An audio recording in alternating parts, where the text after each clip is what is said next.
Hello, we have gone once again truly international for this episode of Chatting Lit. Those of you who listened to the Pinchin episode, which is still by far the most downloaded of all the episodes, it's on like 598 downloads or something silly like that, which is more than double any of the others. I've brought back Seth and Noah. We've got Megan, who's from Feminist Fiction, who's been on before talking about book clubs. And we are joined as well by Matty, who is at the Obliterature. Matty has an awesome book-themed clothes store. I don't know if that's the right... It sells T-shirts based on various books. So do check out that if you're interested in that kind of thing. So yeah, just to give a bit of background about how this episode came together. After the Pinchin one, Seth, Noah, and I were saying, yeah, we should do something else. And Megan had been the person to suggest when I was putting the show together, do something on the classics. And I think she said something like, why are all the classics written by dead old white dudes? And so I think it was important to get her on as well, so it wasn't just a bunch of white dudes talking about books by white dudes. And then Matty, it turns out, is doing a course, which he'll no doubt mention, which kind of looks at some of the books which might be considered the classics. So I was like, yeah, let's get him on as well. So here we are, all of us, to discuss, and that's something we'll be kind of digging into. What is the classics? What does that term mean? First question I want to ask you guys is, and I'll say for each question because there's so many of you who kind of want to get the ball rolling. So what is the most recent classic you read, and did you enjoy it? Matty, we'll start with you. Well, the last one I read was actually about a week or two ago. It was The Awakening by Kate Chopin. It was the first time I'd ever read it, and I actually ended up reading it for this course I'm in. It's like a 19th century romantic and industrial revolutions or something like that, and that was like the last book we had to read for the course. The edition I have is like selected stories before The Awakening, so it was like 11 or so stories, and they were all terrible, like for the most part. Like they were not great, but The Awakening itself was actually pretty good. I enjoyed it. Cool. And what's that book kind of about, like thematically, and could you give us like a brief description? So it takes place in late 19th century New Orleans, and it's this married woman who she has a quote unquote awakening where she realizes that she's just not happy having her entire identity defined by being a wife and a mother, and she starts a kind of spiritual I don't want to call it like an affair, but she falls in love with another man, and then she ends up actually having an affair with another man, and she moves out of her husband's house, moves down to another house, like just so she can be on her own. And it's really about like the way she feels about her decisions and how other people are treating her for her independence. And it's a really good, from what I understand, it's a proto-feminist novel. It's not quite like a feminist novel, but like it inspired a lot of feminist fiction to come. And what sort of time period is it set in? Late 19th century, so probably the 1890s, maybe 1880s. Okay. Yeah, because I guess a woman trying to strike out and do her own thing back then, like you said, would have been seen as... scandalous. Yeah, exactly, and sort of frowned upon. Noah, what about you? What was the last classic you read, and did you enjoy it? When it comes down to a classic book, I just have read so much stuff, and I think of what constitutes classic. So something that just stands the test of time that I've loved is Pedro Páramo. It's not 19th century, something very old like this, but it is and going to be lasting throughout, and ongoing in our culture and the world, on the world culture. So I love that book and think that that's maybe one that would fit into the classics category that I've read the most recently. Cool. And then last year, I jumped into a bunch of, older stuff. If if this is the kind of thing we're focusing on. But I always do enjoy reading classics. I think it pushes me into finding out more about the culture that it comes out from, the time period that it is, and I think that's a big benefit for classics in general, right? Yeah, that's something I kind of want to touch upon later on. I was trying to find my copy of Pedro Palomar actually behind me on the shelves while you were mentioning it, but it's somewhere, but I can't quite reach it wherever it is. Too many books. Nice. Seth, what about you? Last classic you read, and how did you feel about it? Yeah, sure. The last one I read is actually the one I'm currently reading right now. I'm taking my first crack at The Brothers Karamazov by Fyodor Dostoevsky. I'm reading the translation by Richard Bevere and Larissa Volikonski. So P&V, it's kind of the gold standard for Dostoevsky as far as I've been told, at least by more well-seasoned readers of him. Really enjoying it so far. I'm only about a third of the way through it. I find it's got a little too much philosophical rhapsodizing for my taste. I'm kind of philosophy averse when it's done just for the sake of sort of thought provocation or just sort of musing on grand ideas. I'm much more sort of pragmatically, practically oriented. I want the philosophy to translate over into some form of action, but it's also still very early in the novel. So, I mean, at least in terms of the social power plays between the three brothers and their father, that's kind of an interesting soapy element I'm enjoying. So, yeah, it's a good time so far. I reserve my right to change my mind. I'm only a third of the way through it, but for the time being, I've liked Dostoevsky in the past, and it's providing good context to approach more Russians down the track. I want to read a bit of Gogol and Turgenev and other ones later this year. So, yeah, that's where we're at right now. Cool. I'd always recommend Solzhenitsyn as well if you want to go Russian. Although going Russian might not be viewed in a particularly positive light given current world events. And then finally, Megan, I saved you to last because I know you and I have both started reading the same classic as a buddy read together. So go on, tell us about that. Yeah, I mean, we're not that far into it, are we? But we're reading Wuthering Heights. Yeah, so far, I mean, just continues in the sort of. Can you hear me, actually? I think it's crashed. Sorry. Yeah. No, yeah, I feel like it's going to be good, but I feel like it's just continuing in this sort of grand tradition of women having a hard time in the classics. I've read Jane Eyre recently as well, and that was kind of doom and gloom. But, let's see where it goes. I'm excited to read it with you. Yeah, it's I've only done the first, I think, 2 or 3 chapters, and I've been told it gets better because all you get from the first 2 is everyone's really miserable. That's true. And it's not that's just men. It's like, yeah, pretty miserable. Oh yeah, everyone, and they really play into that stereotype of miserable Yorkshire bastards, we're from the north and we're all miserable and dour kind of thing. Next thing I wanted to ask you guys, and part of the reason, and I'll start actually with Noah for this one. Is, and I'll explain why in a sec, which is what connotations does the term classics have for you? Because I know when I said, hey, let's do this episode, you went, oh, what, do you mean the American classics? And I was thinking, actually, no, that term has perhaps a very different meaning for me. So yeah, when you hear the term classics, what does it mean to you?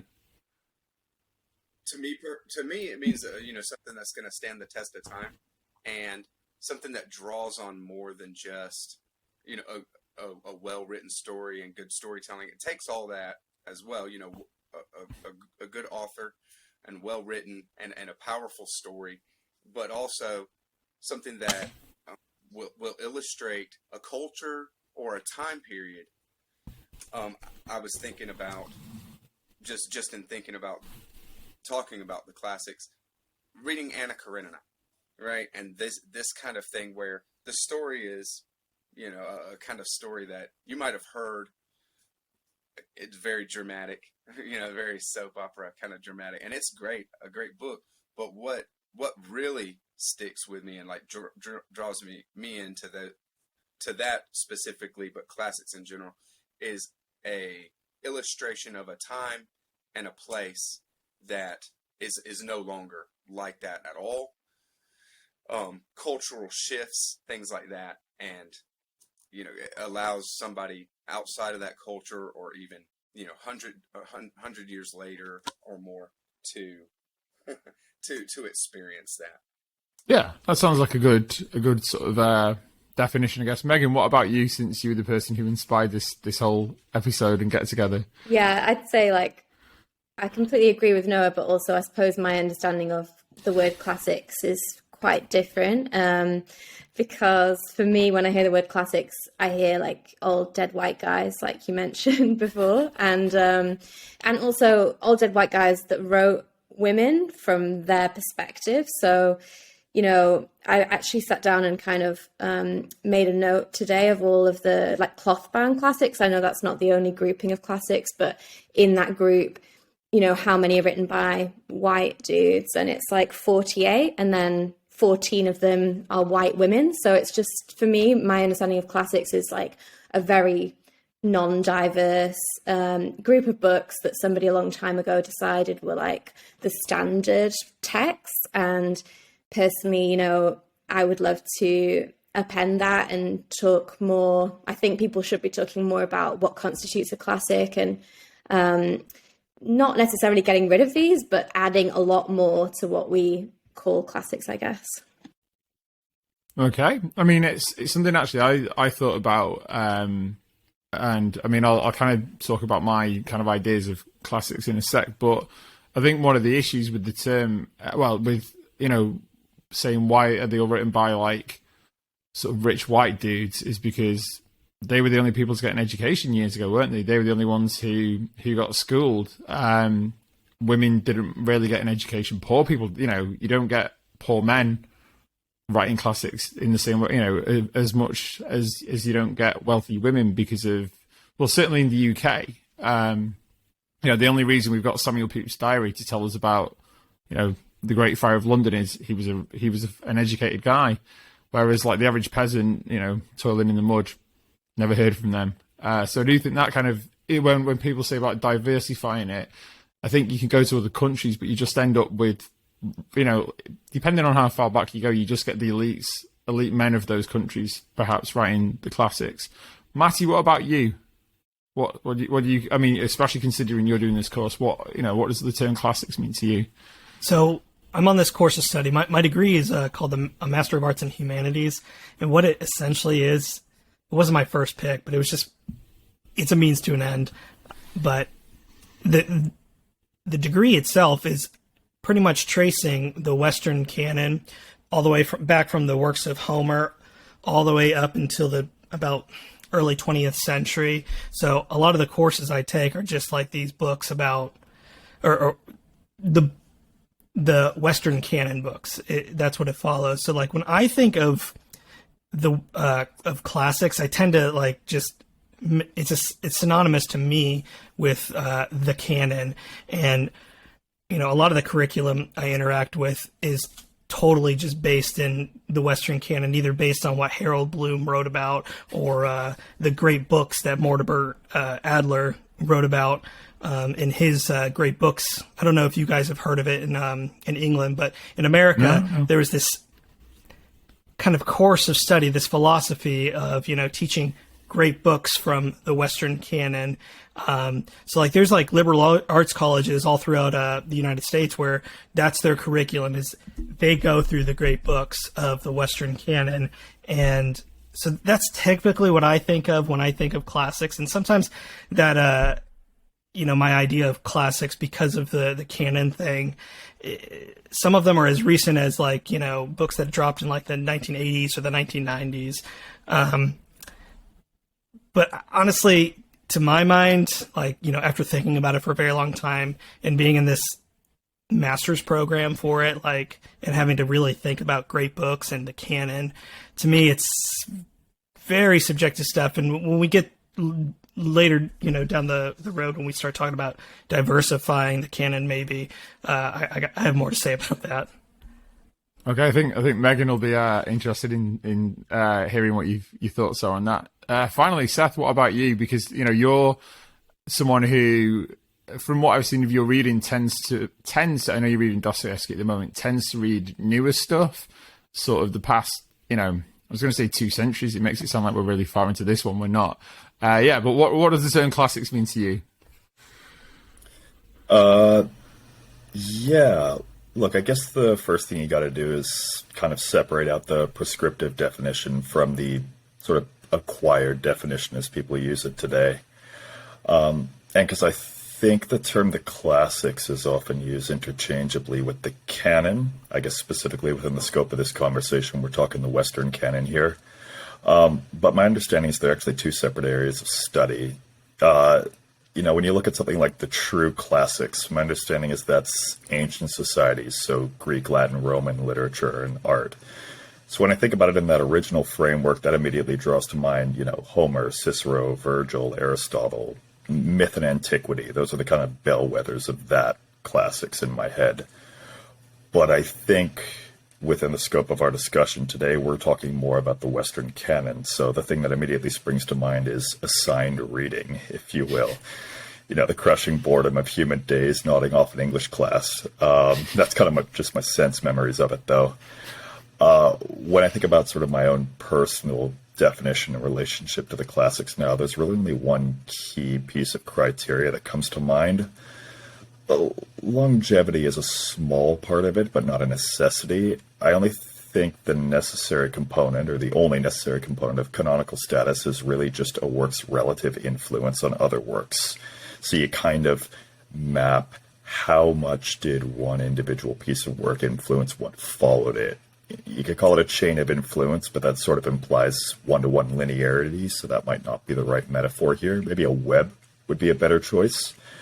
And I've sort of got some names in mind, which we'll probably talk about later, but there are certain pieces of work that just influenced so much that came after it. Even something as simple as T.S. Eliot's The Wasteland, like how much came out from that, right? So that's kind of the framework that I approach it now, is what is this responsible for, influentially speaking? But it's also worth keeping in mind that I come to this from no formal background. I've got no formal education in literature. My background's in STEM. So, this is kind of me just picking things up as I go along. Cool. I think what you mentioned about the sort of Greek and Roman stuff is quite interesting. So over here, we have classics as a subject, and it's quite a sort of old one, like, Oxford and Cambridge. And my wife studied it for A-level, which is, like, we have a totally different system to you guys in Canada and the States, but it's kind of 16 to 18, basically. It's the bridge between high school and university. So yeah, so my wife studied classics. So upstairs, we've got like Sophocles and, Homer and Virgil. But when I hear the word like classics, I don't know, for me, it feels a more modern term, even though historically it did basically mean ancient Roman and Greek shit.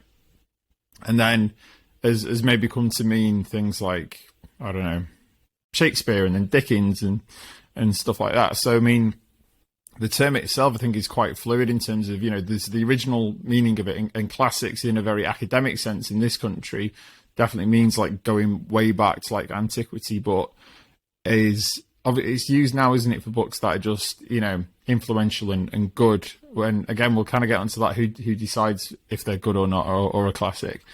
Next thing I wanted to ask you guys about is, what are your sort of earliest memories of reading classics, and which ones did you read at school? And Seth, I want to start with you because, being the only Canadian, I'm intrigued to know what stuff is on the Canadian curriculum, because obviously you guys have got the sort of cultural and historical ties to the UK, but at the same time you've got the States on your doorstep.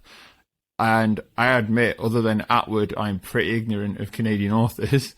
So yeah, what are the kind of like key texts or authors who get studied in like high school in Canada? Yeah, I don't know if my education is the most representative of what is taught across the entire Canadian curriculum. I went to kind of a Catholic high school for reference, so that might have influenced what they decided to choose for us. I have blacked out a lot of my memories of high school at this stage, so it took some doing for me to try and remember what the hell I read back in those days. A few that came to mind was, I know we were assigned The Chrysalids by John Wyndham. We got a bit of Orwell, so there was Animal Farm in 1984. Lord of the Flies, so Golding, a ton of Shakespeare. Like I remember off the top of my head, I think we got Measure for Measure, Romeo and Juliet, Hamlet, Twelfth Night, those ones. Bit of Hemingway. I know we had Old Men in the Sea. Shelley, Frankenstein, we were taught that. Beowulf, and this one I just thought I'd add in for fun. In my first year of uni, Story of the Eye by George Bataille. I was like, that was an interesting choice for an 18-year-old just coming fresh out of Catholic high school, for sure. I don't know which of you have read that, but there's some interesting content in there. If you know, you know. I don't. I'll have to check that out. But interestingly, like a lot of the stuff you've mentioned is the kind of stuff that would be studied here in the UK. Like Beowulf is definitely there. Orwell, Shakespeare, Frankenstein. These are all the kind of key texts through high school and what we call college here, pre-university, which our students would study. And I mean, were you, when you were younger in kind of teen years, did you dabble with the classics at all in terms of your own reading?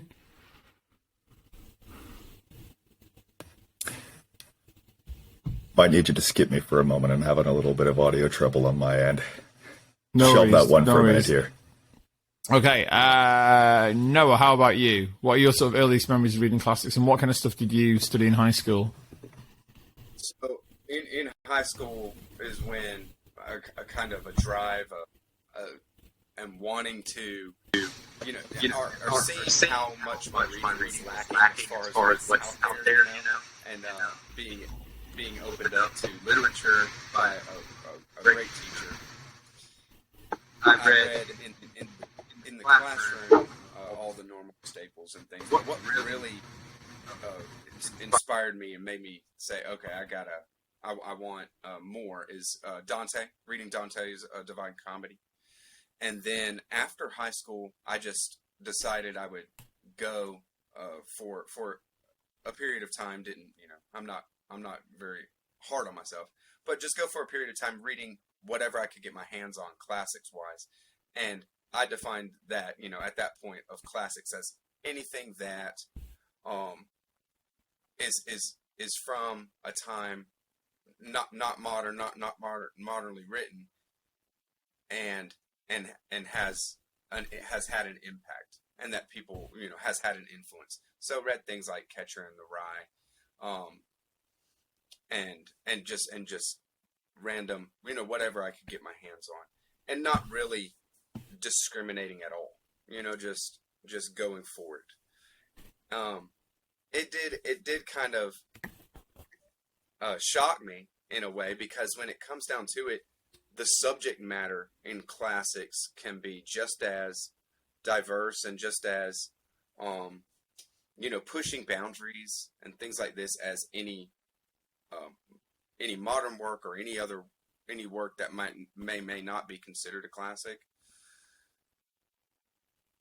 So it started making me think that kind of thing of, well, why is this a classic? What is it? Is it that it's associated with a certain thing that had happened, some historical event, or some cultural shift, or maybe it illustrates a time period that is all different?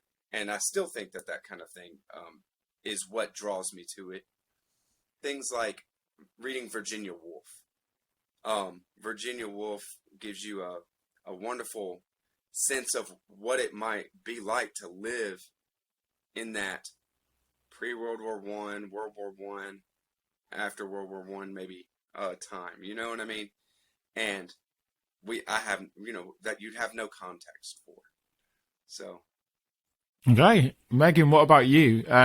Now, I mean, you'll probably be the only person who understands this out of everyone here, other than myself. I didn't even do English Lit at GCSE, for reasons I won't bore everyone with today. But yeah, what kind of stuff did you read, sort of high school, and were you reading the classics in inverted commas yourself for pleasure, sort of as a teenager or as a young reader? I actually wasn't much of a reader as a teenager. I mean, I did do English literature for A-level, but I've been thinking about how, why did I come into being such a voracious reader like later in life? And I actually think maybe the reading of the classics at that time when I was younger kind of turned me off reading altogether, just because the books that we chose were chosen for us at that time. It just gave me a picture of like multiple female characters who had kind of miserable time. So, you know, for example, we read Tess of the D'Urbervilles, and in that, I think he is being, Thomas Hardy, quite critical of things. Like Noah was saying, you know, it's a really interesting work, but at the end of the day, this is a character who gets raped and then has to marry her rapist, so it's not a very fun journey for her. And then the other one that I remember reading is Great Expectations, and again, like with Miss Havisham in that, she's like an old lady who is quite miserable and has based her whole existence now about being abandoned by a man. So she hauls up in her room and makes it like a shrine to him.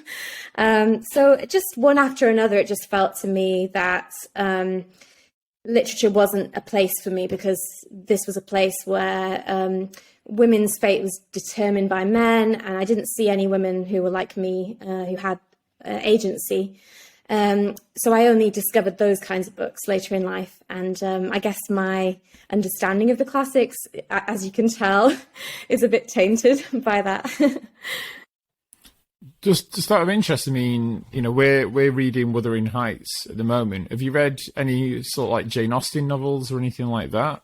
Yeah, I mean, obviously I do like those. And, you know, like Little Women, when I was a child, I really loved that. There are plenty of classics out there that have positive representations of women, but equally, I don't know if it's really for me. I feel like Noah's been saying, you know, it's nice to revisit an older time, but it makes me feel sad because all of these women, even within the Jane Austen range of books, they are kind of trapped, aren't they, within their circumstances, which I guess I would, I'm more of a reader of contemporary fiction for the reason that in those novels I can see myself more, and I can see multiple possibilities of what it means to be a woman rather than only one.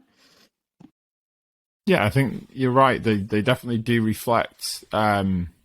Well, it's like Noah was saying, they reflect the times that they were written in, and when women, you know, didn't get an education, had no freedom. It's like that's what you're going to get, isn't it? And I can imagine. I can imagine. I mean, I'm not a female, so you know, I can only imagine that reading that in your position would be like, this was shit, and perhaps not, like you say, the most fun thing to read. Matty, what about you? What are your, you know, what kind of classics were you reading at high school? And you know, when you kind of got into reading, were you into the classics? Well, one of my earliest memories of interacting with the classics, and you guys might laugh at me for this, but it was this children's television show on PBS called Wishbone. It came out in the mid-90s, and it was about this Jack Russell Terrier named Wishbone, and he would like reenact like the major plot points of classic literature, and like he covered everything from like Homer to Mark Twain to Shakespeare, Don Quixote, the Arabian Nights, like everything. And I remember watching that all the time as a kid, and I guess only vaguely aware that they were, you know, based on books, but so that I was already I'm already familiar with like so many of the classics, like before I even was reading on that level. And, you know, to me, they became like kind of timeless stories because, you know, you see them adapted again and again and again, you know, in various forms of media over the years. In terms of high school, I, like Noah said, like I had like a really weird experience with literature in high school and what they taught me, because a lot of my classmates were like learning or reading books that I never read in high school for some reason. In America, it's very typical to be reading The Great Gatsby, To Kill a Mockingbird, and The Catcher in the Rye, and that sort of thing. And I never actually encountered those books until well after I was done with high school and I was an adult. It wasn't really until I was in my senior year and I started taking an AP English class, And that's when I started learning or like interacting with like serious classics like Othello and Crime and Punishment and several other things I can't even remember right now. But those are the two that really stood out to me. But I also know that when I was probably a preteen, even before high school, like I was really into the Universal Monsters movies. So like I was reading. I found out later that they were like abridged versions that my parents bought me, not like the full versions of the text. But like I was reading like Frankenstein, Dracula, Dr. Jekyll and Mr. Hyde, Invisible Man. So like I've always had kind of a good relationship with the classics, just based on those experiences. Cool. Seth, are you back with us? Most definitely, my friend. I apologize for the intermittent audio troubles I'm having That's here. fine. Just bear with. This is what happens when you try to record literally across the entire planet. Yeah, Blame exactly. the Australian-based guy. Yeah. The Russians are probably messing with our satellites or something. You got it. So yeah, were you much of a reader in your teen years? Obviously you are now. And if so, did you delve into any classics back then? Yeah, definitely was a reader. Well, I've had a couple different points in my life. Like aggressive, prolific reader as a kid and sort of an early teen. It was kind of almost just a practical or pragmatic decision because I lived in a pretty rural area of British Columbia and there was quite a long commute every day to school. So it was either long bus rides or long rides in the back of my parents' car. And this was before the age of, cell phones and instant internet in our pockets all the time. So I needed something to essentially quell the boredom in those hours spent in transport. So I read a lot. And it's kind of interesting because I think the majority of what I was reading at the time was kind of sci-fi. I remember a lot of like Madeleine L'Engle and that's the woman who wrote A Wrinkle in Time. There was John Wyndham. I know there was Frank Herbert, like Dune and whatnot. I really love that sort of stuff, which is sort of interesting because it doesn't inform much of what I read today. I wouldn't consider myself much of a sci-fi reader. But in terms of actual classics I was reading at the time, not of my own accord. Most of it was prescriptive or assigned reading for school. Matt, you reminded me that To Kill a Mockingbird was another one that we were assigned in school as well. But no, it wasn't really of my own volition that I was reading that stuff as a younger person. I'm only just kind of getting around to it now. Although I wouldn't say I'm reading a ton of classics these days. My tastes are a little more eclectic. I don't know if that sort of inadvertently answers your question. Yeah, I'd say so. I think the person who perhaps is the most similar to me is Matty, because I can't remember how old I was, like 13, 14. Like here in the UK, we have the Wordsworth and Dover classic books, which you can get for a couple of, you get them over there as well. Maybe Matty's sort of nodding. They're a few pounds, and I read Dracula and Jekyll and Hyde and Frankenstein, trying to be like, yeah, look at me, I'm really smart reading Dracula, and like no one's even told me to read it, like some sort of dickhead.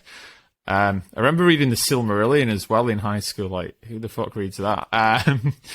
It's like, yeah, it's not even like the fun talking stuff. It's just literally, here's the history of his made up universe. So yeah, that was my kind of introduction. And then later on, read stuff and actually kind of, going in terms of like literature from various parts of the world.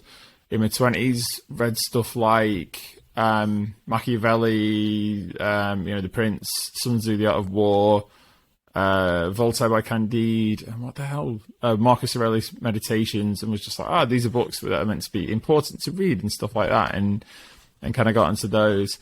Next thing I want to ask is, each of you, like, what are some of your favourite classics? And I want to start with Megan, I think, because you seem to have perhaps the most, I don't know if strained relationship is the right term to the classics, but you know what I mean? Like, out of everyone, I think, perhaps because of the fact that they have been majority written by old white dudes, perhaps have got, a different relationship to them than to everyone else here. So yeah, what are some of your sort of favourite classics?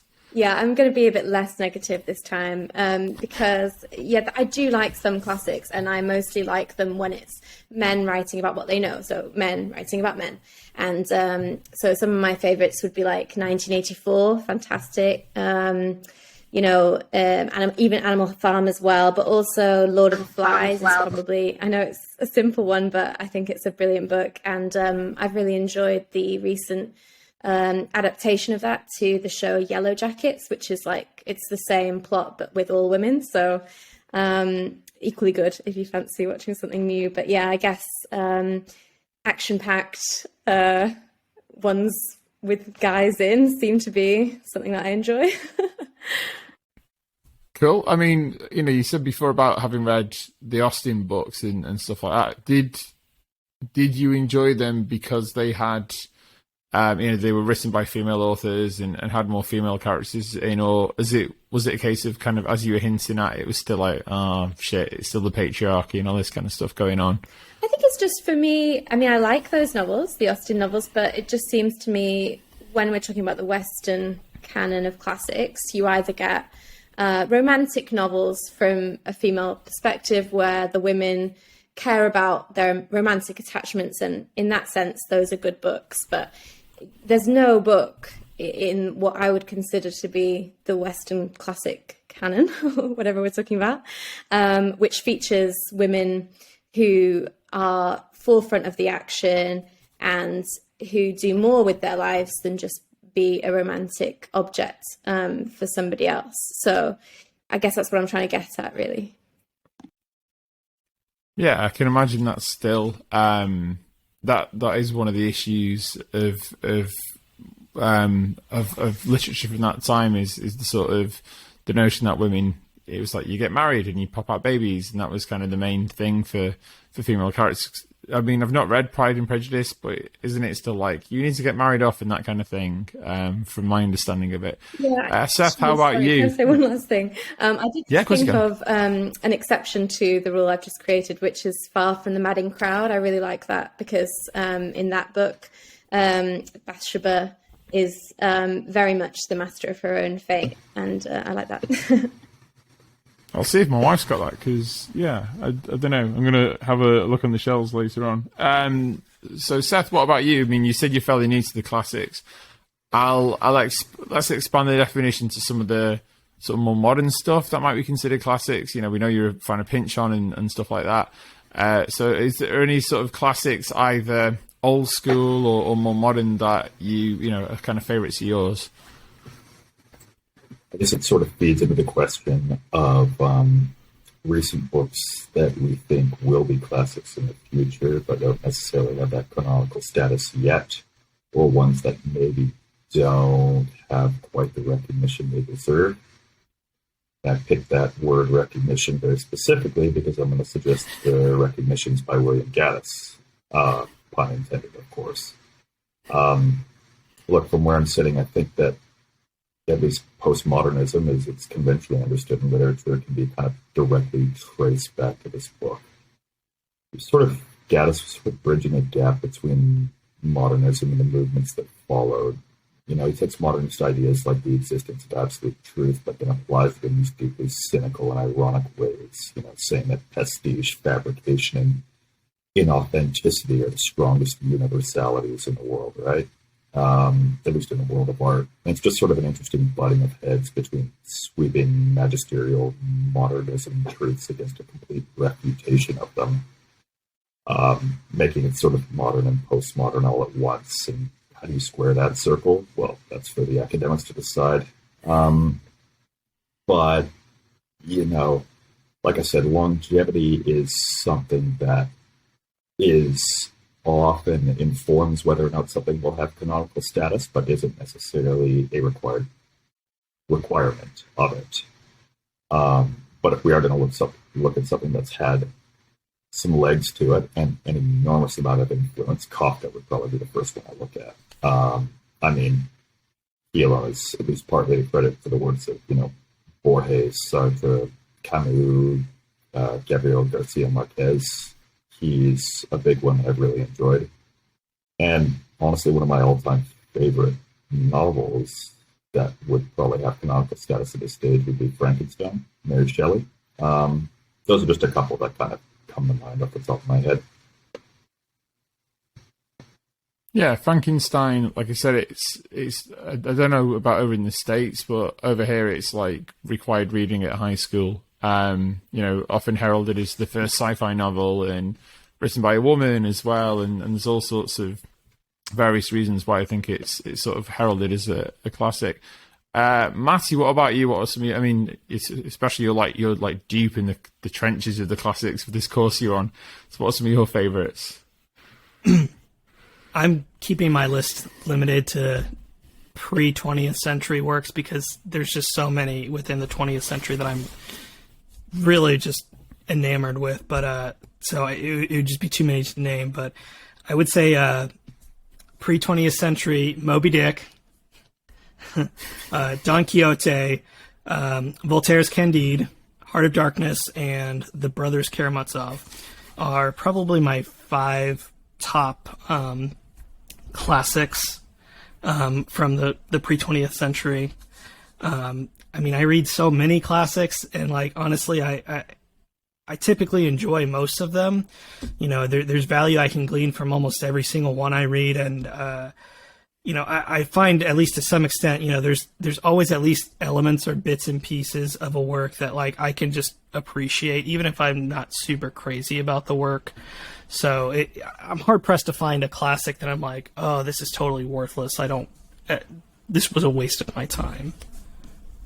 You're not going to like some of my answers to the next question, which is most hated classics. But we'll get on to that. And finally, Noah, what about you? What sort of some of your favourite classics? So, just being, especially within the last couple of years, a real voracious reader, I've been turned on to so much. It's amazing to me how much what I like and what I kind of gravitate toward has changed and been augmented by different authors. One of the most recent is Toni Morrison. What an amazing writer! Such a beautiful voice. But as a type of maybe a region within literature that I have been gravitating towards and that really kind of resonates with me is South American literature. Clarice Lispector, Borges, and even Central American. The Juan Rulfo. And also, Machado de Assis wrote this posthumous memoirs of Bras Cubas, also titled Epitaph of a Small Winter. This thing is an unbelievably experimental, satirical novel. And it kind of uses everything that has ever kind of come before, turns it on its head or plays with it in these funny ways. And it just really blows my mind, these authors especially, because there's a bravery, there's like a willingness to go somewhere where even if an author did that today, a modern author wrote something, it would be, wow, this is something I've never read before. This is something like I've never seen this done before, and it's been done before. These kind of things have been in artists, writers' repertoires for hundreds and hundreds, maybe 1,000 years, and so I don't know how much that sets it in an idea of it being a classic. These kind of things, but it's how well done it is, I guess. How deftly it's done. Something like Borges, of course, is at the top of anybody's, spectrum of ability, of writing ability, and but very, very cerebral. Something like Clarice Lispector, really meditative, internal, and just, you're in the blood with her. Like in the most primal being, a human being. So I love that stuff. This South American literature is really been resonating with me, and I'm gonna get more and more. I'm down with that. I've got the Juan Ruffalo things to read this year, and who's the other guy? Carlos Fuentes. Yes, Yeah. Got the Death of Artemio Cruz behind me. Borges, always down with Library of Babel, literally the greatest short story I've ever read. I think I'm kind of with Megan, like Orwell, 1984, Animal Farm. And I think sometimes like they get, people like it's like saying your favorite albums like Nevermind by Nirvana or something like that, or the Beatles, and people are like, oh, for fuck's sake, it's so cliched. But they're classics for a reason. And, we talk about influence. How much influence has 1984 had on the language? The whole like concept of something being Orwellian or, Room 101, all this kind of stuff.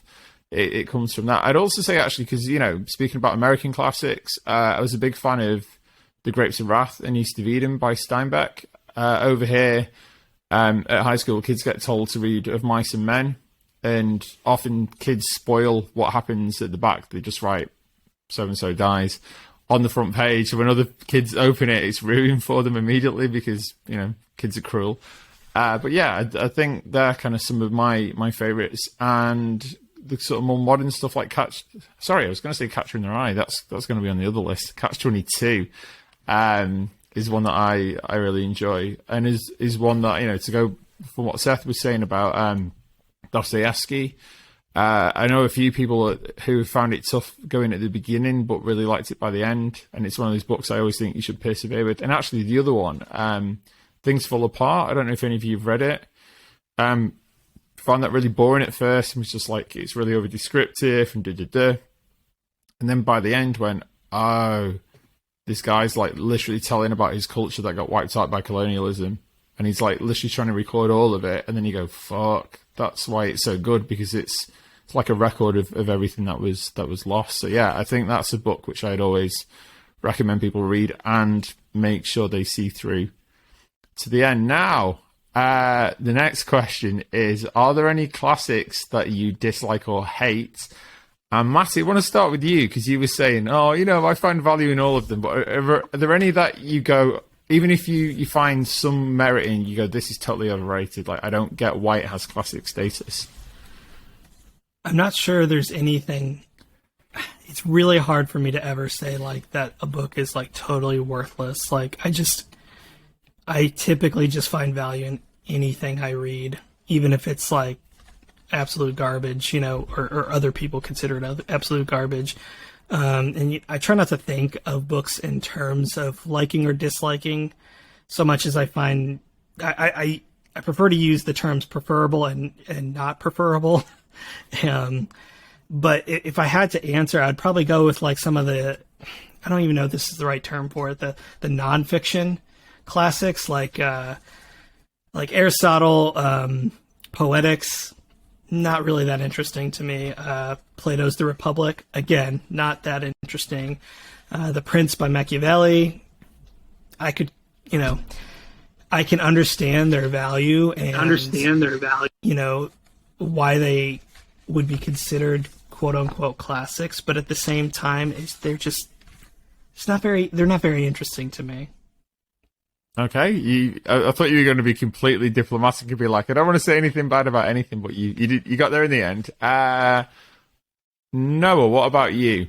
Are there any books you've read that you've either gone, like, this, I don't get this, why this is a classic, or at least you think, any books that are very overrated?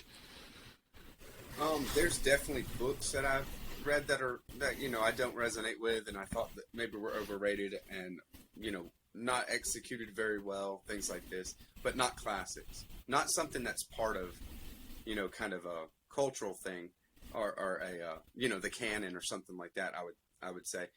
And it's not just on the weight of the book, I enjoy reading. I just enjoy reading. I enjoy storytelling, and this is a human, it's humanity. So if somebody is doing that, then they have, I'm big on author intent. I'm, what they're trying to do. It's not they didn't write it for me. They didn't write it for for a guy in 2020, southern U.S. a lot of times, so it's not. I don't take my feelings on something as, to chalk a book up to just how I think about it. If it's something that I don't resonate with, that is a classic, that is something that would be termed classics, or that I think, has a lot of influence like that, then I'll dig into it further and learn more about the time period in which it was written, the culture in which it was written, and try to locate where the power is in it that I didn't see at first, because of not knowing the circumstances that brought out this writing. So I can't really bring anything to mind. When it comes down to it, books that I don't like, I don't keep. I don't have it. If there's books on my shelf that I don't like, it's because I haven't read them yet. When I read them, I'm going to get rid of them, So I don't have this kind of thing. I just say, okay, well, maybe it wasn't for me, and I just move on. You Americans are very diplomatic. Megan, let's go British. Let's see if we're as reserved as people say, or are there any classics where you're just like, nah, this is horseshit? Yeah, I'm actually I'm kind of amazed at how diplomatic the answers have been. I mean, when we meet up for the book club, it's like carnage sometimes, isn't it?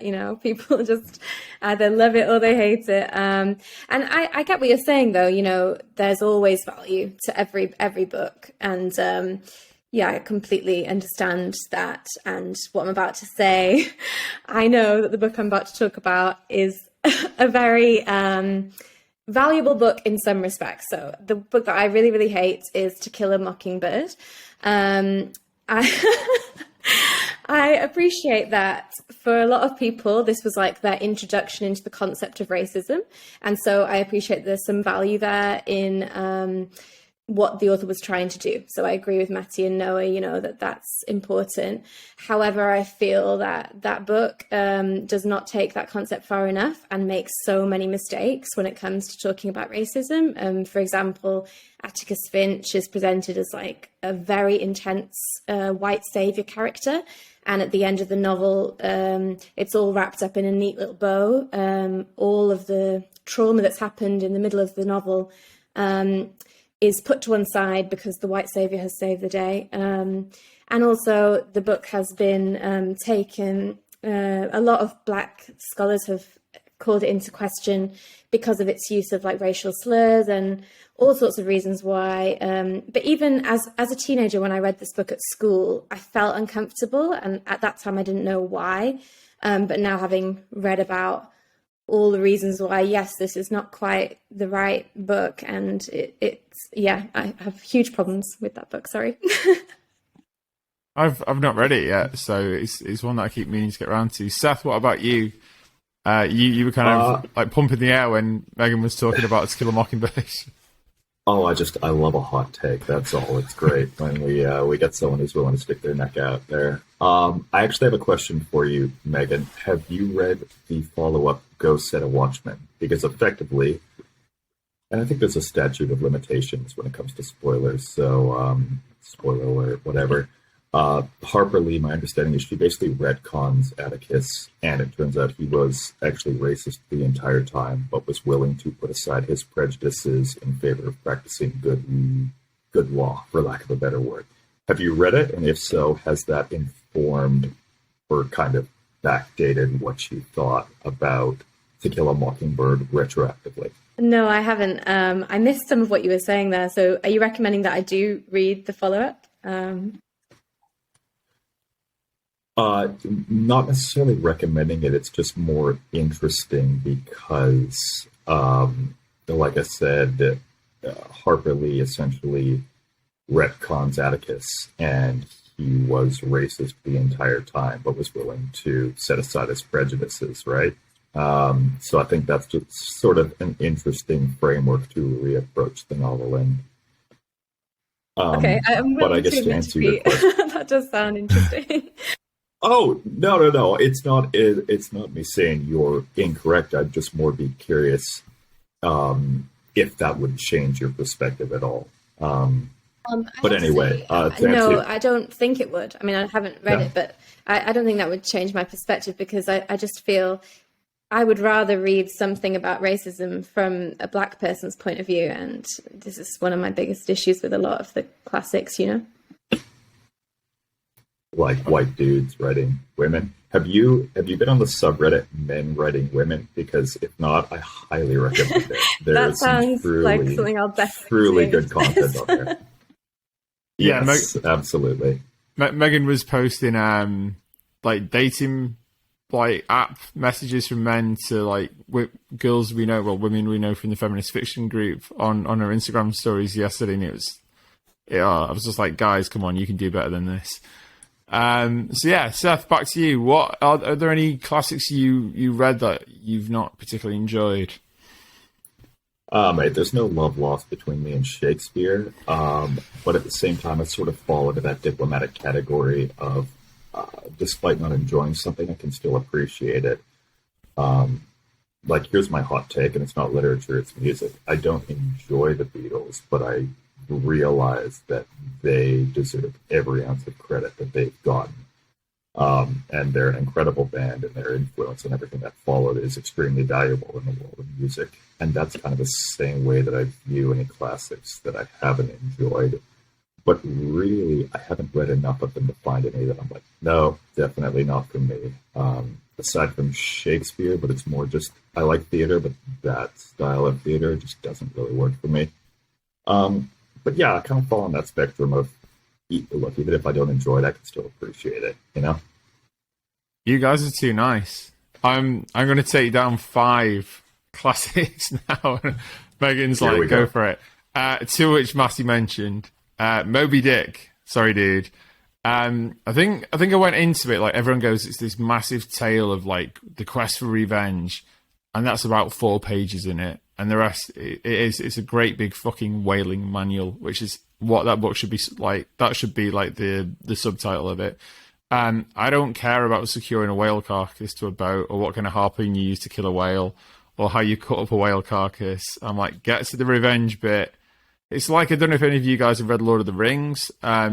I think it is one of those cases where the films are better than the books, because in the books they'll be like, you know, walking down a country road and they'll see a tree they've not come across yet, and they'll be like, oh, let's sing the Elm Tree song, and I'm like, no, get to the fight with the orcs, like, fuck this stuff, get to the good stuff.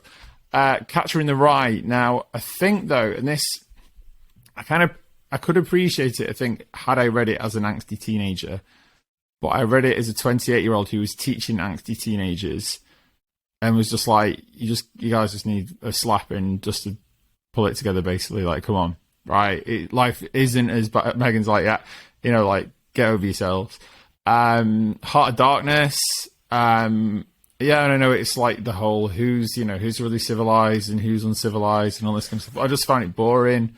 Great Gatsby, similar, get all the themes, but and it's interesting actually. A friend of mine, so I go watch cricket, and one of the old guys who I got to know over the years passed away recently, and a few years back we were talking about how much we both hated Great Gatsby. He was a big reader, and this guy sat next to us just said, "Are you guys slagging off Great Gatsby?" And we're like, "Yeah, we don't like it." And he was like, "Oh my god, I hated it, but I never told anyone because of its classic status, because I didn't want to seem like a Philistine." And we were like, bring it in, man. We got you. And just, you know, spent 20 minutes destroying that book. And the other one, well, I liked it at the start, but felt it went off towards the end, is Master and Margarita by Bulgakov. Noah's like, what the fuck, Dave? And I'm going to say it's him, not me, because I read another one of his books, The Heart of the Dog, I think it's called, about a dog which has a human heart transplanted into it, and I didn't enjoy that either. So yeah, but you guys like really like some of the, if you could see, listeners, the faces that our American friends are pulling on this chat right now. Well, you'll see them if Noah puts this online. They're just like, you English, you're savage. Anyway, let's move on before the daggers get into me. It is so brutal. You're just kind of blunt, okay? I mean, I'm a Southern boy. I'm in Georgia, okay?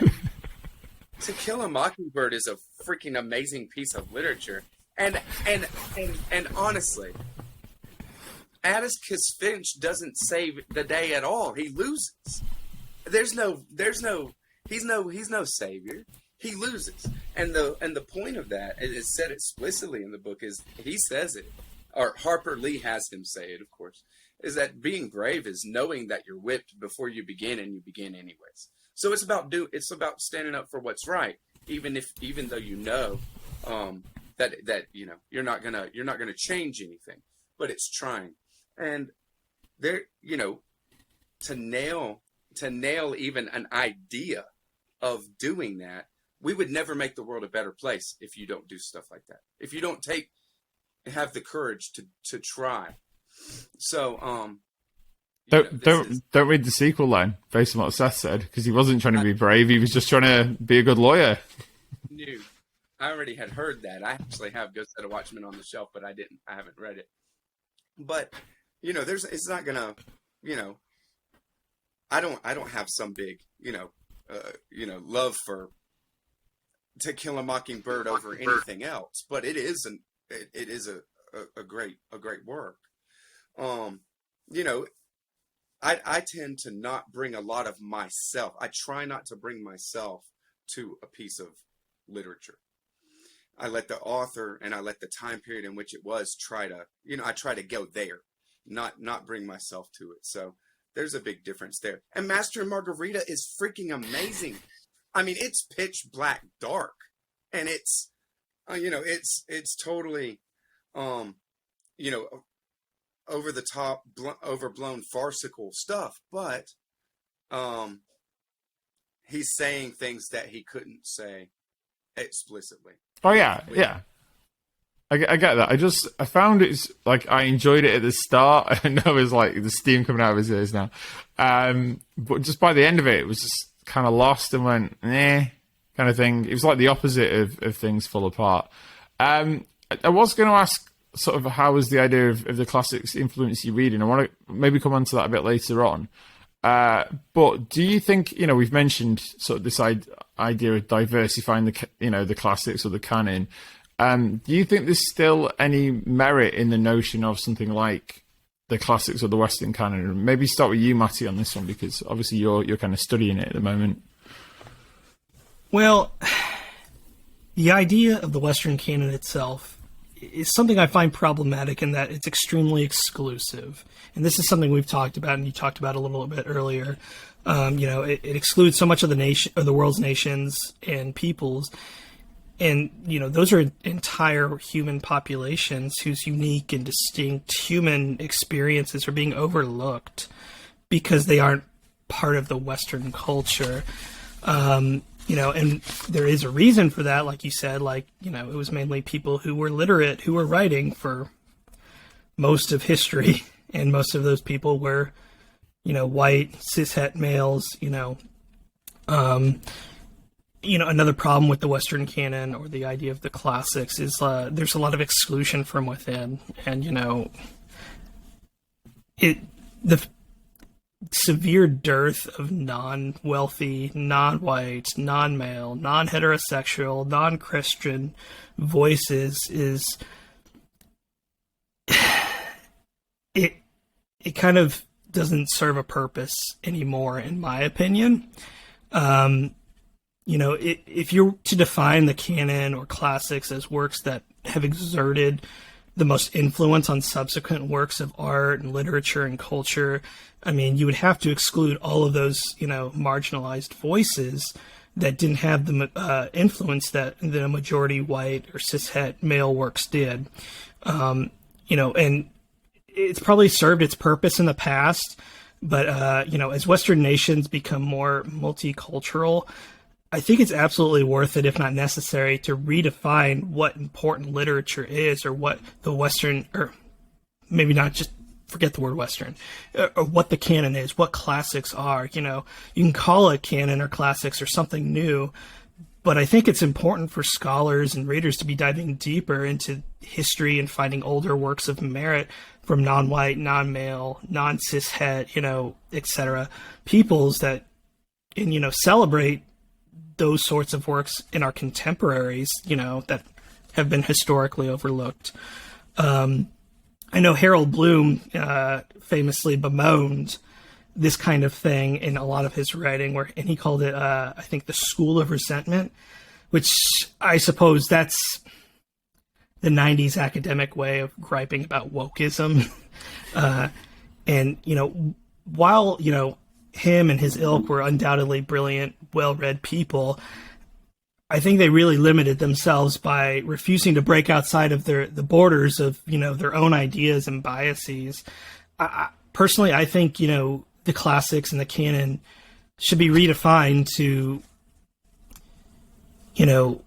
represent our modern world, because, we're not just a bunch of white dudes anymore, But I really believe that, the canon can be whatever we want it to be, and that from person to person, it can mean, whatever it needs to mean for them. It doesn't have to mean the same thing between me and you, or Megan or Seth or Noah.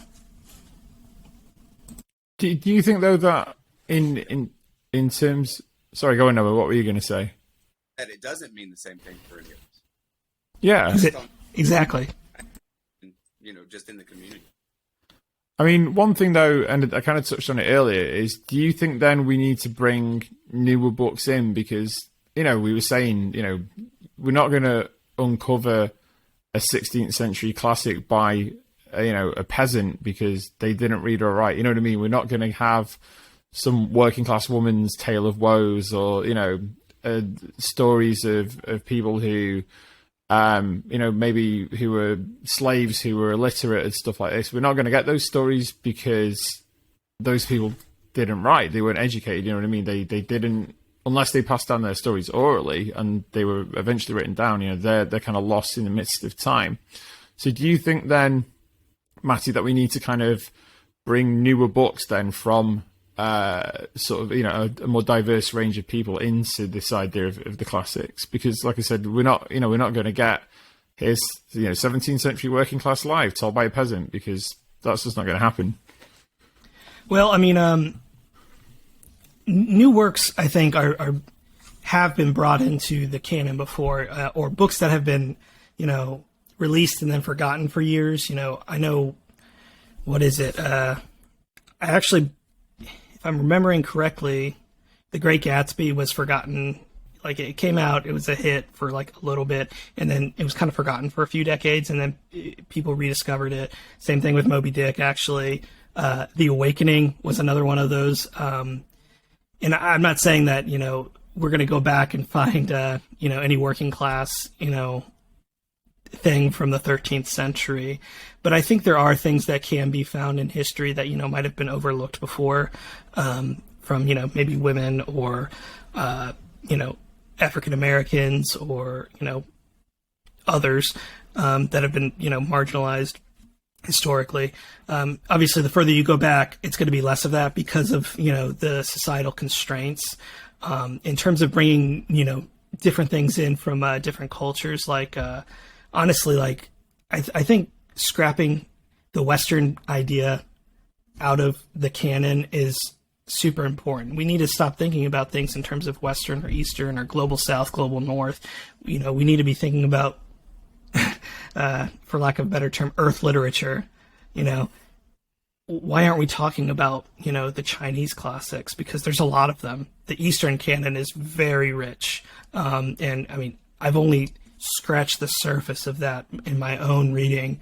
And in school, or university, I haven't scraped any of it because they're all about the Western canon. So, I mean, there's definitely works out there that we don't hear about or know about that, have stood the test of time in other cultures that, aren't necessarily Western cultures. Yeah, I mean, you do get, you see, don't you, in sort of bookstores, you'll get, some sort of Chinese or Japanese classic, but they'll be they're rare, I think, compared to the emphasis on ancient Greek stuff or things like, from the sort of medieval period within English literature and stuff like that. Seth, what about you? Do you think there's still any merit to this idea of sort of the Western canon in an age where people are saying we need to sort of broaden what we count as a classic? Look, I don't place a huge amount of stock in the idea of the canon. It's just because it's so wildly subjective. You've got to consider who's curating it, the geographical and cultural context, current political climate, and so on. There's so many subjective factors that play into what makes these lists. Now, in saying that, you brought up this idea of diversifying or decolonizing the classics and the Western canon. And I think those are a bit slippery terms because we're sort of using them maybe interchangeably, but I don't consider them interchangeable words. And what I mean by that is I am all for diversification, and I take a little bit of issue with decolonization.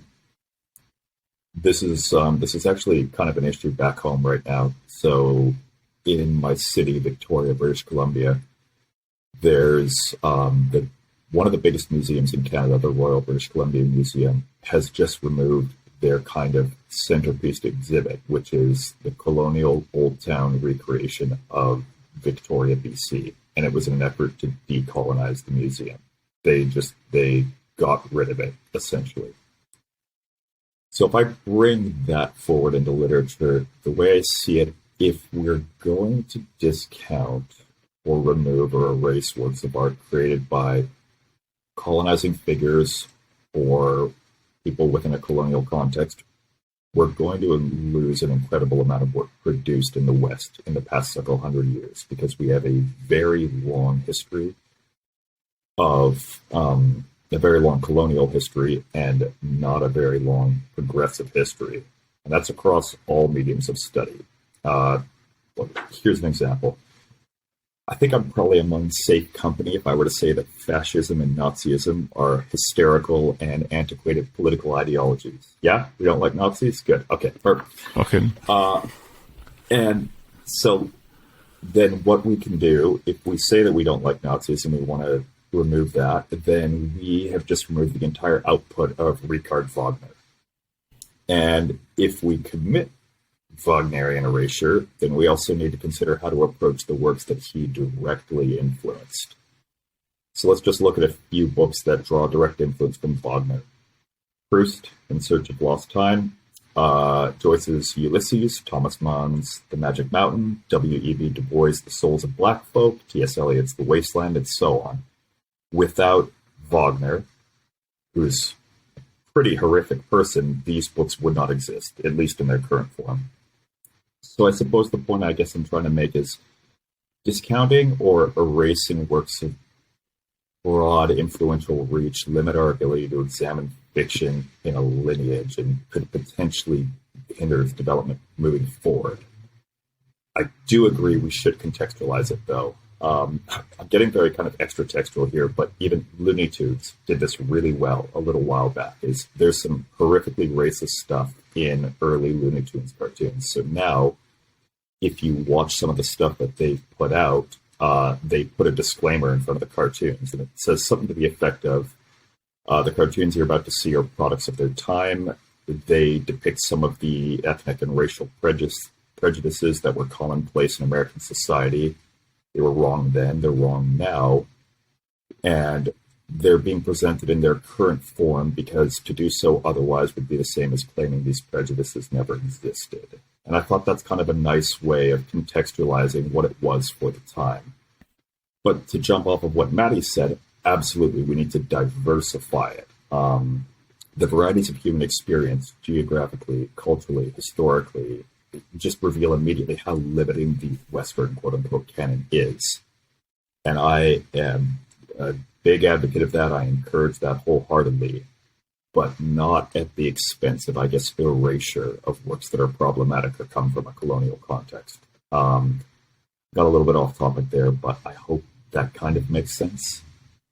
Yeah, I mean, one thing actually which I wanted to explore in another episode potentially is the whole, can we separate the art from the artist? Yeah, that's definitely a whole other topic unto itself, I can imagine. Well, being someone who likes metal, there's the whole load of right-wing Nazi fuckwit black metal which Matty's like, yeah, I know. And I was reading stuff about it today where people were like, yeah, I don't care if you know how Marilyn Manson, he's not a black metal artist, but he's been accused of abuse. And I saw someone on a Facebook comment say something like, oh yeah, he probably did it, but I can do the mental gymnastics and separate the artist from the art, so I'm still going to listen to him. And I'm like, so you're basically gone, he's an abusive piece of shit, but I'm still going to listen to his music and don't care. And I was like, okay. And I'm not saying don't read Wagner or whatever, but I think at the same time, at least having awareness of the person's flaws, perhaps. Go on, Seth, what were you going to say? Well, it's, there's separating art from the artist, but then I use Wagner as an example because his fascism and his Nazism directly informed what he was doing in his compositions.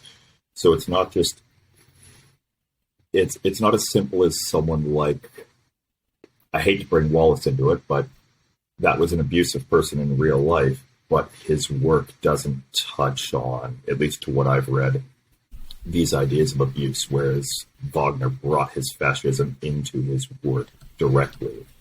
And so I guess it's sort of, it exists on a slippery, difficult spectrum of how much does that person outside in their real life affect what they do in terms of their output. But again, we're getting into a very difficult conversation outside of that, so we'll probably save that for a future episode.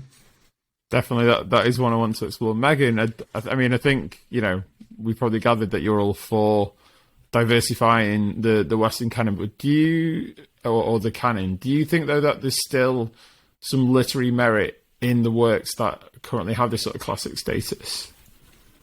Yeah, I don't think there's literary merit, but I have to say I do disagree with Seth on this point.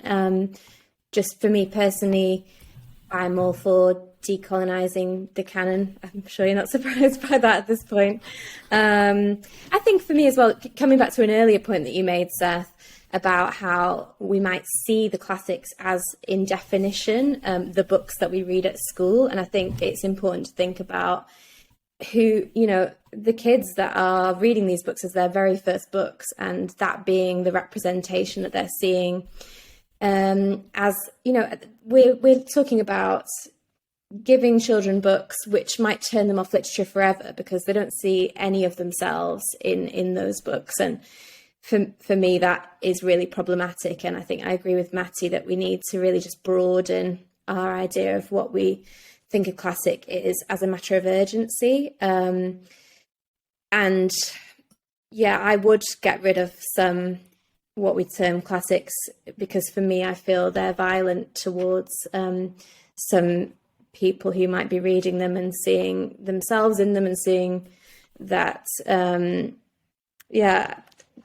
guess I fundamentally disagree, but that's fine, Yeah, I suppose I hadn't considered it in the educational context. I was more just thinking broadly, because, like I said, I am not an academic in the field. I'm just sort of coming at as a guy who reads and posts about it on Instagram, right? So,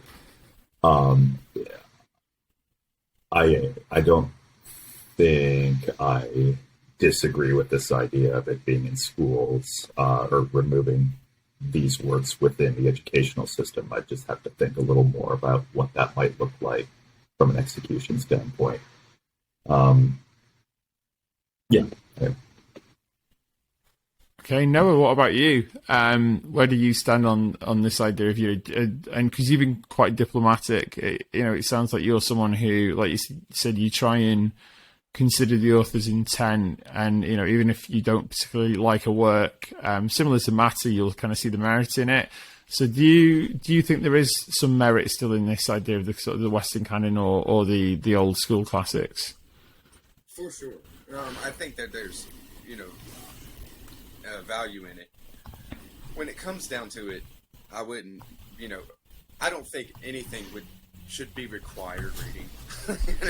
I mean, and it's just not nowadays. Of course, what schools grab for their curriculums and things like that, I have no experience with and no opinion on, really, except that it should be representative. I think that there's been a lot of positive strides as to flexing classic what's classics by NYRB classics, for example. I mean, if I see an NYRB classic on the shelf, I'm gonna grab it, and most of the time it's an author I've never heard of, female authors, minority writers, who knows? It's very, very broad, and I love it. I think that there's been a lot of positive strides in this way, and more, for sure. I would just kind of caution, if you read something and you don't see any of yourself in that at all, then I would say you have some work to do for yourself, because humanity, right? I mean, we are human beings. There is darkness. There is prejudices, and there is things that are unsavory that we don't like to acknowledge about ourselves. And art of all kinds, literature especially, has almost a duty to show that to us as readers, and it's a high calling for an author to do that. And with somebody like, how you're saying Seth here, Wagner doing, bringing this kind of thing out, we have a duty as readers as to kind of see it and acknowledge it, and allow it to make us uncomfortable, and to say this kind of thing. Yeah, here's a belief set that is not what I want to embody, but not to kind of root it out, because to root it out, where is it going to be then to reject? You have to see it to reject it. You have to have it in front of your face. So I think that there's, I'm across the board against any kind of book, any kind of banning, censorship, pulling art of any kind out of an individual's ability to acquire it and see it if that's what they want. I guess just to lend a little credence to what Megan was saying, that I'm thinking about it. I guess when we're talking within the context of high school, it is difficult because these are still people who are developing as people, as intellectuals.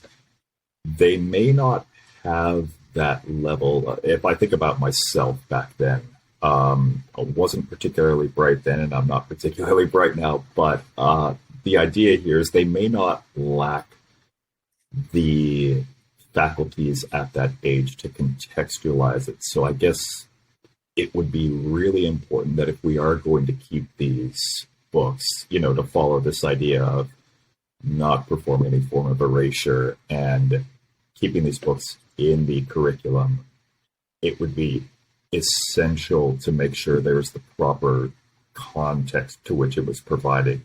Let them know this is very much a product of its time.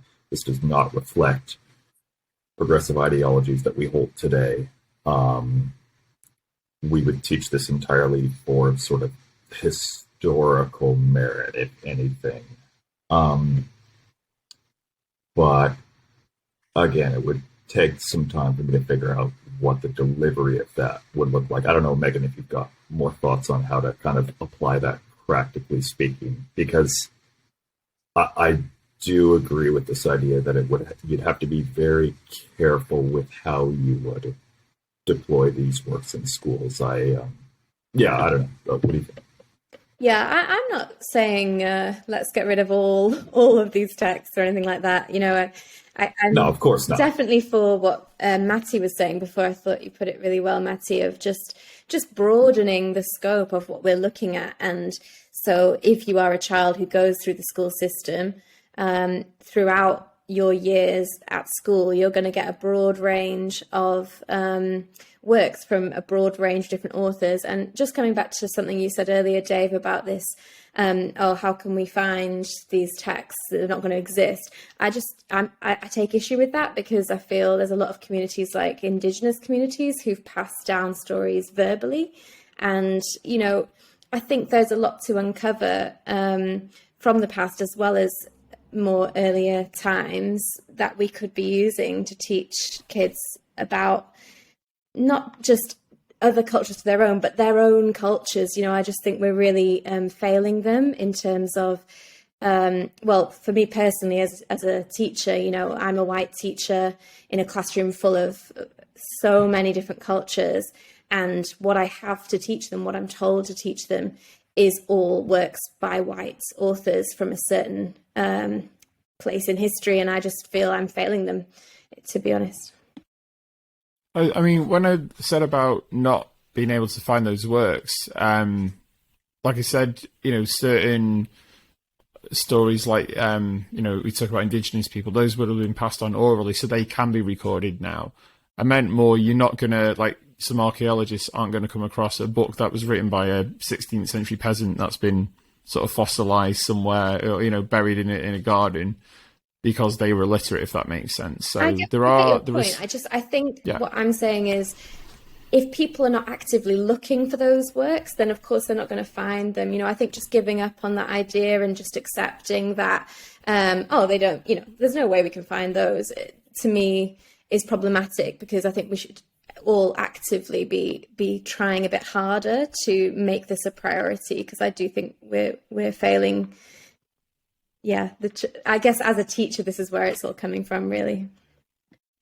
Yeah, I know that it's slightly different, but you know, obviously now having like our history department teaches about slavery and, you know, civil rights and stuff like that, and obviously some of the text they use and things have racial slurs in them, and there's the whole thing of, do you read it as the original and uncensored and potentially offend black students in your classroom, or do you cut the word out? Do you just say, yeah, N-word, da da da? And so there's all those kind of issues in terms of how you know, I think being more sensitive about how works that in the past most people wouldn't have, you know, because they wouldn't have offended them back when everyone in sort of 1920s Britain was mainly white and called Janet or Steve or whatever.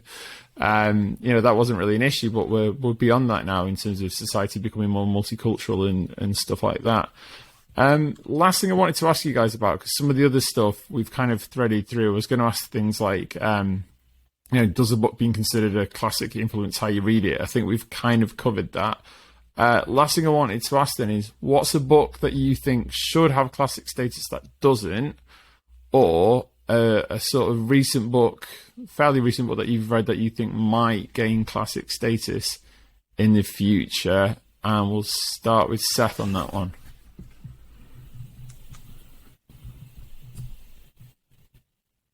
Sorry, I was briefly muted there. Apologies. Technology and I just do not mix. Good Lord. It's funny. I'm really showing my biases in this episode. So can I'd like to lead into my suggestions here by sort of offering up a huge flaw I have as a reader. And that's that I don't read enough novels written by women. And I guess in reflecting on that, it kind of comes back to the same thing, and it's my heart's always going to be in these difficult, messy, overwrought maximalist novels. 8 to 1,200 pages, you son of a bitch, I'm in. And when you examine the landscape of fiction as a whole, the prevailing majority of these works that fall within this descriptive category are generally written by men. Pynchon, Gaddis, Gass, McElroy, Barth, those sorts of people. Brewston, Melville. I just think it's a characteristically male quality to want to write these big door-stopping works that, you know, Rushdie might have called the quote-unquote everything novel. So I guess that's kind of the bias to take into account when from my perspective here. But I guess a couple that come to mind would be 2666 by Bolaño. I could see that going down in history as a pretty influential work. I think Mason and Dixon will be well regarded in the future, Pynchon, and potentially Saunders as well. George Saunders, some of his work like Lincoln and the Bardo, I could see that having some legs to it. Those are just a couple off the top of my head. Okay, Noah, how about you? 2666 is brutal. Brutal. I don't know. It's so hardcore. I definitely think that Pynchon will be someone that has staying power, and even on and above Gravity's Rainbow will be read and studied, these kind of things. But for me personally, something that is just kind of jumped out at me, that is one of the greatest books that I've read lately. It was written in 1976, so it's not not old enough to even, I guess you could say it's a modern classic if it is, right? But it's Too Loud a Solitude by Bohumil Hrabal, Czech writer, and it's one of the most powerful, succinct stories, and I think that that's really what to me makes kind of this kind of work, a classic work, what it is a powerful story, a powerfully told story, something that makes you happy to be a reader, makes you happy to be someone who has given your time to experience this in the form that it is. So many people don't read, and so many times you can grab a book and be disappointed.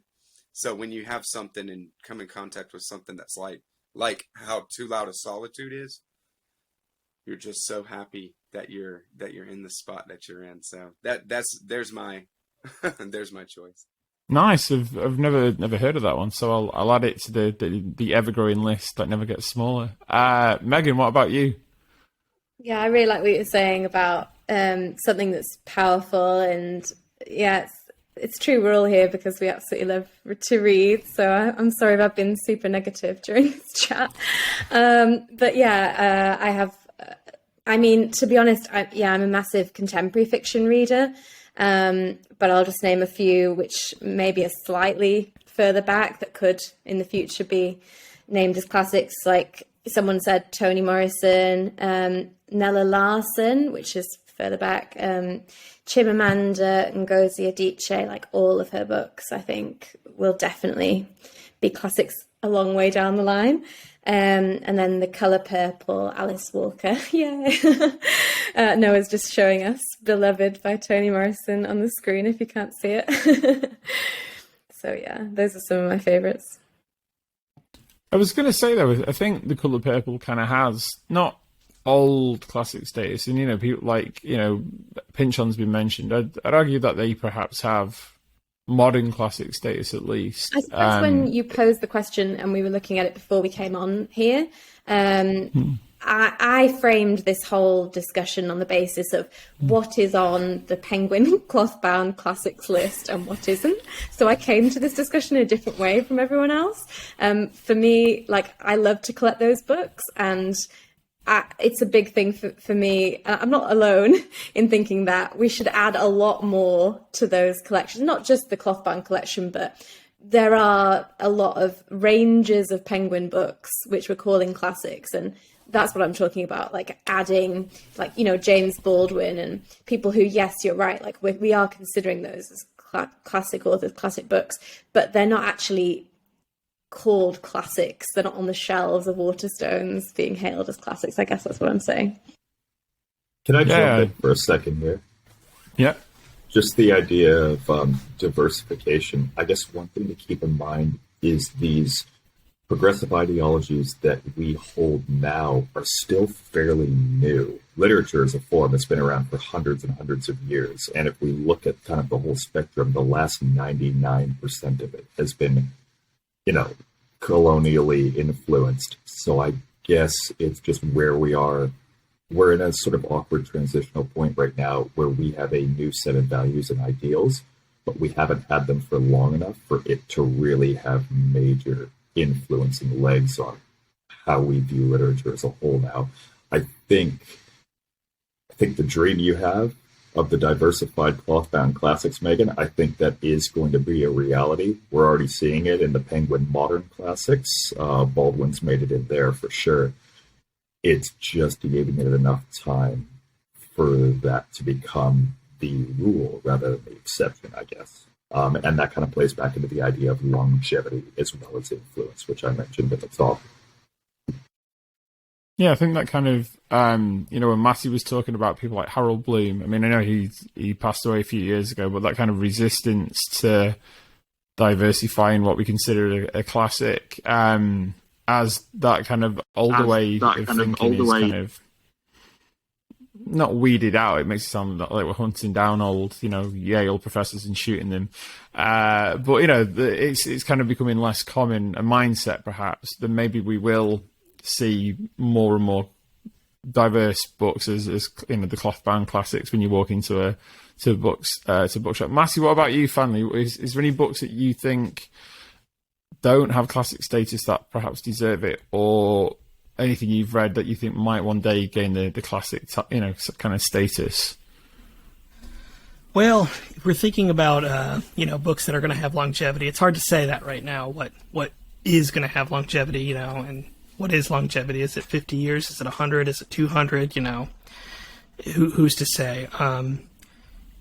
Y'all have all answers that I had written down before. So the works of Thomas Pynchon, I think, as a whole, if they don't have longevity and if they don't go down as classics, I'll be very disappointed. But of course, I'll be dead by the time I would even know that. So, but I really believe, in his literature, and Toni Morrison was my other one I had written down. Her entire catalog is just absolutely brilliant, powerful, passionate, and honestly, I do think that she will have more staying power than Thomas Pynchon, but because his work is so much more niche than hers. I think hers is a lot more universal. Another one that I read recently that I just never read anything from him before until I want to say this was November, December. Salman Rushdie's The Satanic Verses. I was just blown away by that novel, and if that one doesn't have staying power, I'll be very disappointed again, but dead.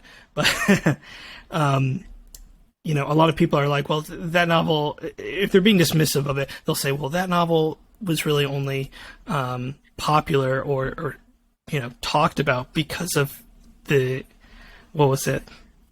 The fatwa. The fatwa, that was issued against him afterwards, and that controversy and the, honestly, setting all that aside, it's a beautiful story, novel, and it was instantly one of my favorites. I was only halfway through and I was like, this is one of my new favorite books. I need to read it. It's literally in touching distance behind me, my wife's coffee. Definitely read it. I will. I think for me, I don't know if any of you guys have come across Flowers for Algernon by Daniel Keyes. It's a beautiful book, and I just think everyone I know who's read it has loved it. I remember a few years ago, being a real evangelist for it at work, but it has this sci-fi label. It's under the SF Masterworks series of books, and that turns a lot of people off from reading it because they go, oh, sci-fi is about aliens and spaceships, and I'm like, no, it's not about that. It's about a guy who undergoes an experiment to increase his IQ. It's told through diary entries, so he starts off writing really phonetically, and then he gets more intelligent, and his writing becomes more, flowery and, whatever you want to call it. And it's just beautiful. And I just think, to me, I don't know if it'll have a classic status in terms of what its influence, but I just feel as a book that I've literally not come across anyone who's read it and gone, that's a bad book. No one. And I think that's really rare to come across a book like that. It is, talking about books being moving and stuff like that. I think that to me will be one that I feel deserves more recognition than perhaps it gets. And because it has this sci-fi tag, that kind of turns a lot of people off reading it, and then when you get people to read it, they go, oh no, it's not about sci-fi, it's not about aliens or, interstellar travel. And they go, I really liked it. But you have to kind of really force it into people's hand if they have a prejudice against genre fiction. So yeah, to me, that's a kind of it's never going to be up there with like some of the great works of literature, but in terms of its message, in terms of how we treat the disabled and stuff like that, I'd put it up there. Seth, go on, you want to say something? Well, it's just, I think you've got another episode and discussion on your hands right there, which is what is the utility of genre classifications and taxonomies? Because there's an argument to be made of getting rid of that altogether, because I think it's more exclusive than inclusive. We're not going to get into that now because we don't have another hour on our hands, but something worth discussing in and of itself. Yeah, I'd say just to touch on that very, very quickly, Kurt Vonnegut often gets labelled, sci-fi, and I'm like, no, it's satire. That's through a sci-fi lens. And Terry Pratchett, I don't know if any of you guys have read any Pratchett. He was, as a teen, he was like my favourite author. And yeah, it's fantasy in inverted commas, but it's satire told through he's like the fantasy version of Vonnegut. And I think what people go, oh, it's all about orcs and demons, and you go, no, it's not. He has books about gender equality and like, the book Equal Rights spelled like, magical rights, is literally about gender equality told through a witch who wants to be a wizard because she's like, well, why can't I be a wizard? Oh, because you're a girl, and that kind of thing. And so yeah, in terms of and I know, Seth, you've written whole thing online about the term postmodern and its usefulness or not. So yeah, that might be something to talk about in the future. But as you were kind of alluding to, Seth, we've been at this for quite a while now. So I just want to say thanks for coming on, guys. It's been really cool to talk to you all. Matty, been lovely to finally meet you. Noah and Seth and Megan, been great to have you guys on again. Thanks for coming on, and I will let you all know when this goes up. And yeah, thanks so much, guys, for taking part. Thank you all. Thank you. Thank you. It was a pleasure. Thanks so much, Dave.